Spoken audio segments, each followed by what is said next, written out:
आपने पद्म पुराण पढ़ा होगा। 6 महीने राम किसको लेकर घूमते रहे? छायक सम्यक दृष्टि जीव। आपका तो भरोसा नहीं, कौन है आप? क्या? छायक सम्यक दृष्टि जीव। शलाका पुरुषों में सम्मिलित जीव, चरम शरीरी जीव, तद्भव मोक्षगामी जीव। और किसको लेकर घूम रहा है? पार्थिक शरीर को लेकर घूम रहा है। आप सोचिए कि दर्शन मोहिनी समाप्त हो गई है जिसकी, दर्शन मोहिनी की 5 या 7 प्रकृतियां सत्ता से निकल गई हैं, लेकिन चारित्र मोहिनी कितनी प्रबल है। और राग इतना है, इतना राग है, इतनी आसक्ति है कि एक समझदार व्यक्ति ये सुनने को तैयार नहीं है कि ये जीवित नहीं है। सब कह रहे हैं कि जीवित नहीं है, लेकिन वो क्या कह रहे हैं? जीवित है। ये अंतश्चेतना से राग की जो तारतम्यता है वो बुद्धि को विपरीत कर देती है। सम्यक दृष्टि भी बिलुर जाता है, सम्यक दृष्टि का भी दिमाग खराब हो जाता है। वह भी भूल जाता है कि मैं क्या कर रहा हूं और मुझे क्या करना चाहिए। 6 महीने हो गए तो देवों को आके समझाना पड़ा। क्या किया उन्होंने? रेत को पेला। और वो देख रहे हैं और वो कह रहे हैं कि तुम लोग पागल हो। क्या कह रहे हैं? तुम लोग रेत को कोलू से पील रहे हो, इसमें से तेल निकलने वाला नहीं है। और वो कह रहे हैं कि तुम पागल हो। एक मृत पिंड को लेकर घूम रहे हो। नहीं आ रहा है समझ में। पानी मथ रहे हैं वो, तो देख रहे हैं, वो कह रहे हैं कि तुम पागल हो, इस पानी से क्या निकलेगा। लेकिन ऐसा करते करते जब दिमाग में बात बैठी, 6 महीने बाद समझ में आया, तब उस देह का अंतिम संस्कार किया। बिल्कुल ऐसे ही राग तो आप करते हैं, ऐसे ही राग आप करते हैं। बस आप में क्षमता कम है तो कम समय तक चलता है, उनमें क्षमता ज्यादा थी तो 6 महीने चल गया। आप में क्षमता सीमित है तो सीमित समय के लिए वस्तु में आसक्त हो जाते हो, वस्तु को अपना समझ लेते हो। भव्य आत्माओं, सब तुम्हारा है। क्या? इस 3 लोक में जो कुछ भी है सब तुम्हारा है। पड़ोसी की तिजोरी में रखा हुआ धन भी तुम्हारा है, वो प्रधानमंत्री का पद भी तुम्हारा है। जिस दिन पुण्य उदय में आएगा वो तुम्हें प्राप्त हो जाएगा। और जब तक पुण्य उदय में नहीं आएगा तब तक मानते रहो कि मुझे मिल जाए, मुझे मिल जाए, मैं इसका स्वामी बन जाऊं, मैं इसका स्वामी बन जाऊं। वो 3 काल में भी तुम्हें मिलने वाला नहीं है। संग्रह धन का नहीं किया जाता, संग्रह पुण्य का किया जाता है। क्योंकि पुण्य संग्रह करने से कदम कदम पर धन साथ में रहता है, और धन संग्रह करने से कदम कदम पर धन साथ में नहीं रहता। ध्यान रखना। इष्ट वियोग। अब क्या क्या प्रिय है आपको सोचो। घर प्रिय है, कोई बच्चा पत्थर फेंक दे और इतना सा चूना निकल जाए, इतनी सी सीमेंट निकल जाए, कौन सा तांडव करोगे तुम? बच्चे ने किया और माँ बाप को लोगे दोगे आप। इष्ट वियोग। बात कितनी छोटी सी है कि आधा इंच चूना निकल गया, 1 इंच सीमेंट निकल गया, कितनी छोटी सी बात है, लेकिन हम ना समझे हमने कितना बड़ा बना लिया उसे, और इतना बड़ा बनाया कि स्वयं ही आर्त ध्यान किया और दूसरे के भी आर्त ध्यान कराए। भव्य आत्माओं, कोई सब होगा जीवन में, ऐसे सारे निमित्त मिलेंगे आपको जीवन में। कोई आपकी वस्तु ले जाएगा, कोई आपकी वस्तु छुपा देगा, कोई आपकी वस्तु का नुकसान कर देगा, कोई व्यक्ति आपसे राग करेगा, आप उससे राग करेंगे, फिर वो आपको छोड़ देगा, आपको मिलेगा नहीं, आप याद करते रहेंगे, फोटो देखते रहेंगे, ये सब होगा। लेकिन जो जैसा है उसको वैसा समझो। वियोग वाला है तो वियोग समझो कि ये निश्चित है, और जब वो वियोग समझ लोगे तो कभी भी इष्ट वियोग नाम का आर्त ध्यान आत्मा को छू नहीं सकता। दूसरा कौन सा है? अनिष्ट संयोग, जो प्रिय नहीं है। कैसा नहीं है? और सामने आ जाए, क्या हाल होगा आपकी आत्मा का? क्या हाल होगा आपके चेहरे का?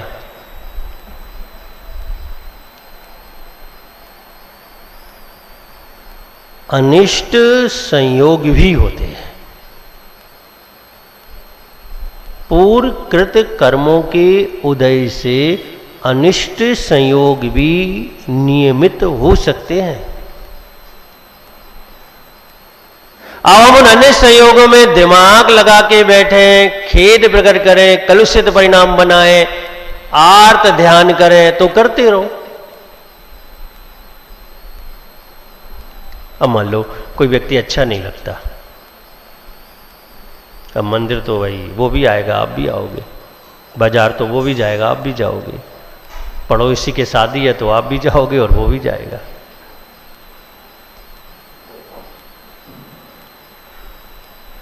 हो सकता है उसी काउंटर पे खड़ा हो जिस पर आप खड़े हो भोजन करने। अब क्या होगा? भोजन का स्वाद खत्म, उस व्यक्ति का स्वाद चालू। वो आनंद जो रसना इंद्री का आप उठाना चाहते थे, अब वो आनंद नहीं उठाएंगे आप, अब अनिष्ट संयोग का दुख उठाएंगे आप, और आपके अंदर द्वंद्व चालू हो जाएगा कि ये व्यक्ति मेरे सामने आ गया, मुझे पता होगा इसको भी बुला रहा है तो मैं नहीं आता।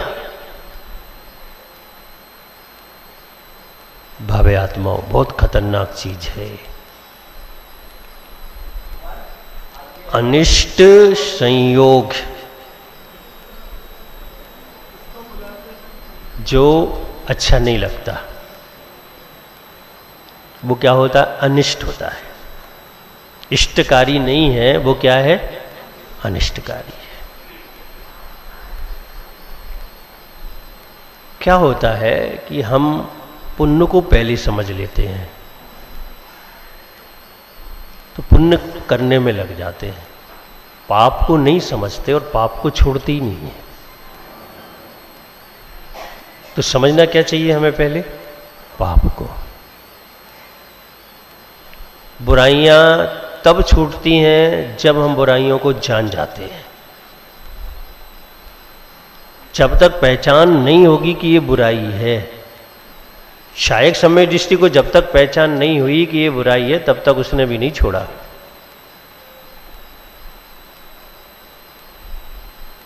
तो हमें ये जानना जरूरी है कि हमारे द्वारा जो हमें प्रिय नहीं है, सामने आने पर क्या भाव बनता है।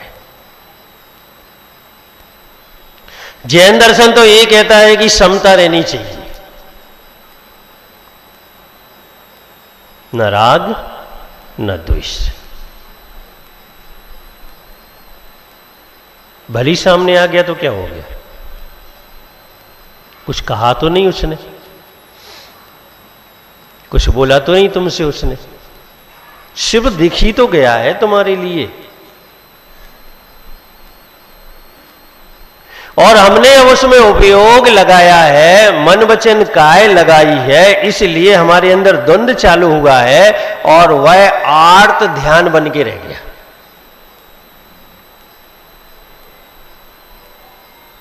भव्य आत्माओं, हमारी आत्मा में जितने भी कर्म हैं बद्ध, उनकी कोई गिनती नहीं है। उनमें 75% अशुभ कर्म है। कैसे कर्म है? अशुभ। तो अनिष्ट संयोग तो होना है। जैसे ही वो उदय में आएगा तुरंत क्या होगा? अनिष्ट संयोग हो जाएगा। आप बहुत बचिए, बहुत बचिए आप। एक सत्य घटना बताता हूं मैं आपको। एक जैन व्यक्ति थे, किराने का काम करते थे। छोटा वाला तराजू लाए वो, छोटा तराजू आता, लौंग वगैरह कपूर वगैरह इससे मापते हैं।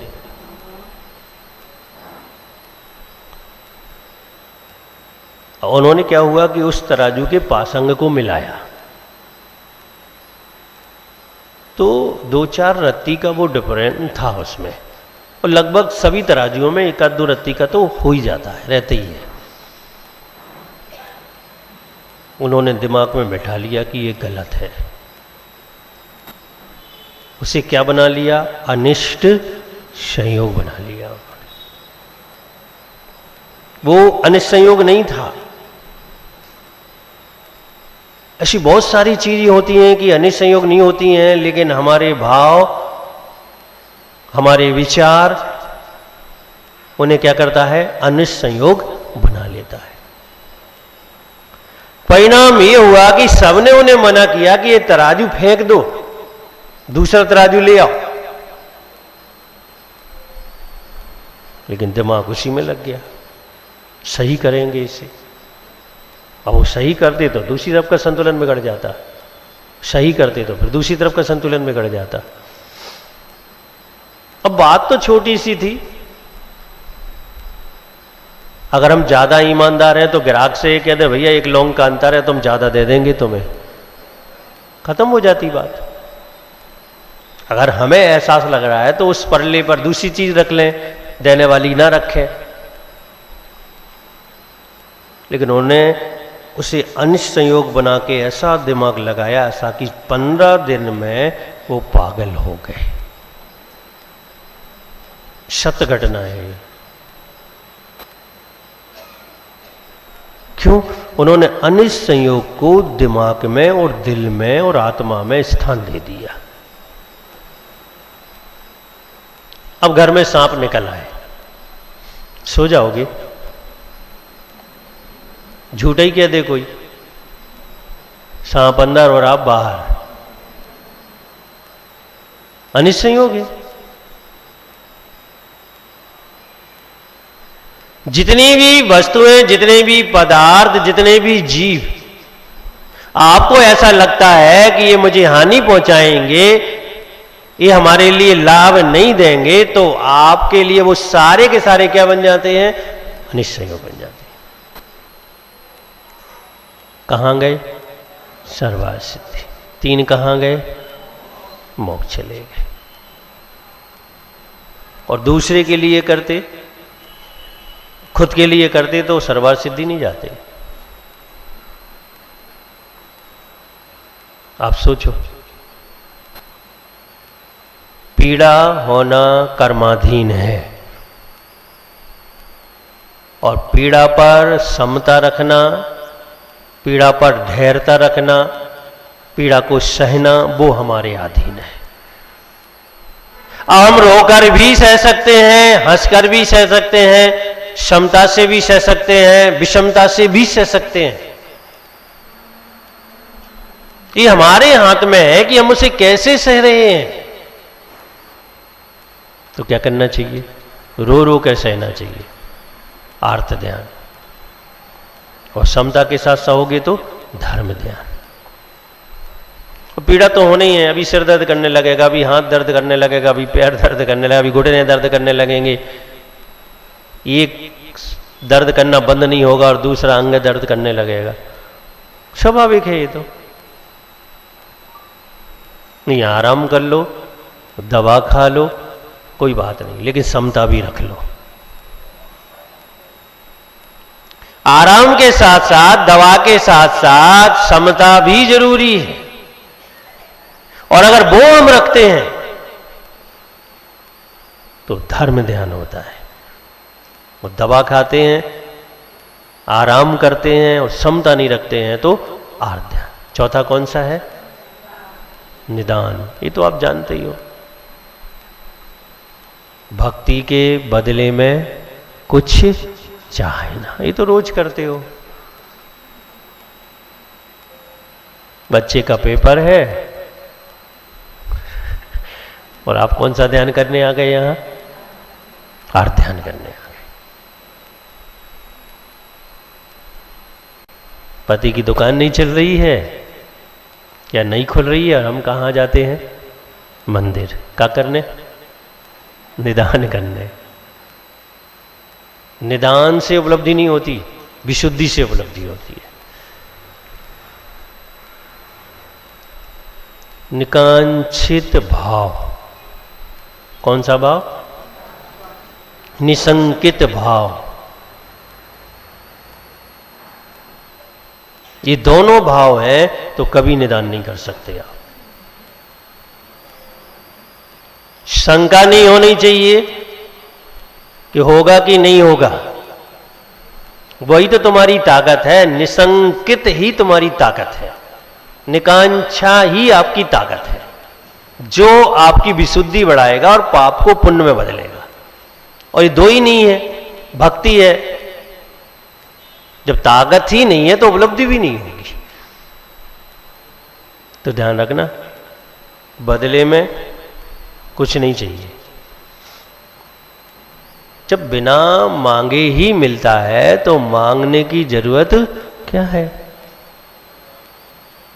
और मांगे तो ऐसी चीज मांगे कि छोटी मोटी चीजें तो अपने आप ही साथ में आ जाएं। अब कोई गाय खरीदेगा तो उसका बच्चा तो साथ में ही आ जाएगा ना, कि बच्चे को अलग से खरीदना पड़ेगा? ऐसा तो नहीं होता ना। मोल किस चीज का होता है? गाय का। मोल किस चीज का होता है? तलवार का। मयान साथ में आती है। भक्ति हम इसलिए कर रहे हैं कि हमें मोक्ष चाहिए, संसार से मुक्ति चाहिए। पुण्य तो अपने आप ही आएगा। पुण्य का काम ही है कि ऐसे व्यक्ति का ज्यादा अनुसरण करता है जो निशंकित है, निकांक्षित है। बाबे आत्मा, समय हो गया है। ध्यान रखना, ये 4 आर्त ध्यान है जो हमारे द्वारा नहीं होना चाहिए। जय बोलिए गुरुदेव आचार्य श्री विराट सागर जी महाराज जी की।